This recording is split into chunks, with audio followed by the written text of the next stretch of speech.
Greetings from the Moby Factory. I have a lot of questions shot at me here. How in the heck do I get me a header or a logo or something at the top of these mobile sites that I'm building?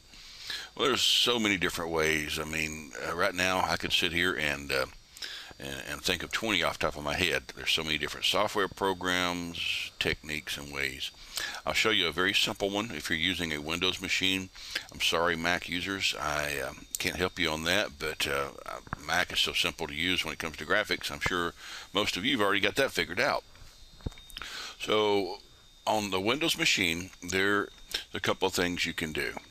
You'll notice I have pulled up here this is just a template that I had, and what I want to do is show you how to grab this header area here and reduce it so you could use it for the top of a mobile site.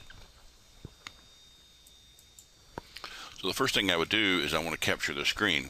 Now I'm using Windows 7. Yeah, that's what I'm using on this machine. Got a few sitting around here and I have to make sure, but best of my knowledge, this hasn't really changed since way back early Windows. So the first thing I would do if I want to grab the screen is I will go ahead and I will do a control on my keyboard, print screen.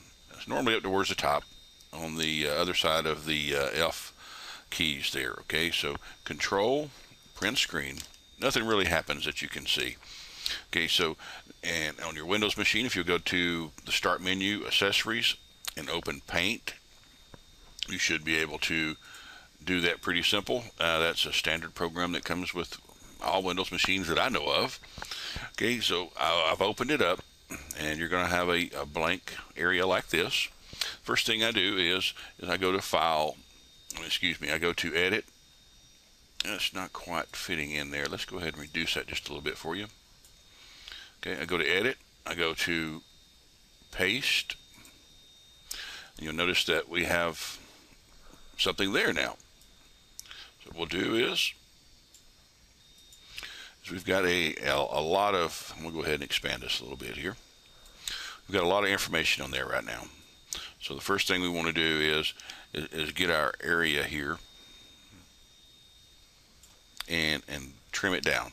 So we'll go up here and do the select box here with a little dash around it and position best you can.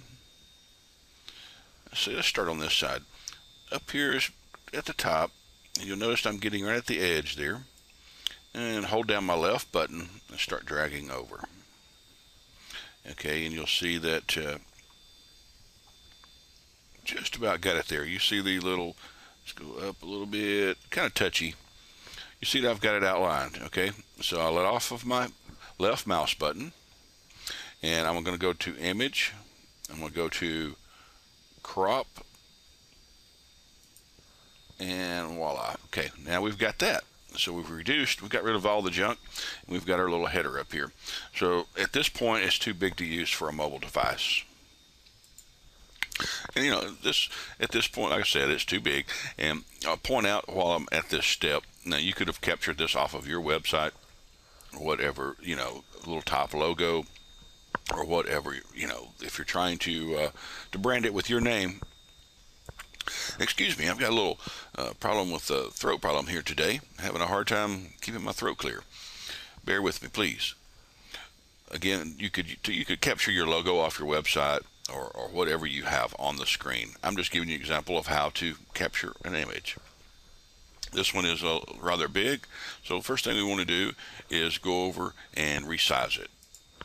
We'll do that by going to the image.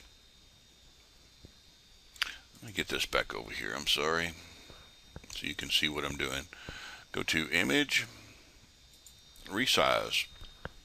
Okay, now here is the whole part. I'm not crazy about the percentage here, but we're working with a free program here. There's all kinds of other programs that you can search and use, but we're using this for now. So what we'll do is let's reduce this, and let's go with 25%. 25, do okay. And that's a little small. That's a little small. So let's go back up here and do an undo. And we'll go back and do it again. Let's go with 35 and 35. Still not the greatest, but we've got a usable image here. What we'll do now is we'll save this to our hard drive, simply going over and going to File, and sorry, this going out of my screen here. Go to Save As. Go ahead and pull this over for you.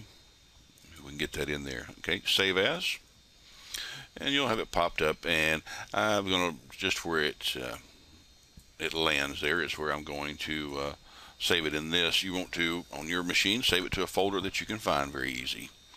And we'll just call it Logo for the heck of it here. And we do a save. Let's go find it. Okay, open up the folder here where I saved it at. And you'll notice I've got my logo there. It's right here. Let's go ahead, and I've already opened it up here into a program called InfoView. And actually, you can use InfoView to do a lot of the work that we're doing here with Paint. You can search that up on the internet if you like. So here is my logo that I can use on the top of my mobile sites. You'll notice that the width here is 321 by 72. So that was a pretty good guesstimate when I got the percentage there. When I did the 35%, I ended up with a width of 321. And you want to stay right around the 320 area for handheld devices. So it will it'll look pretty good on those.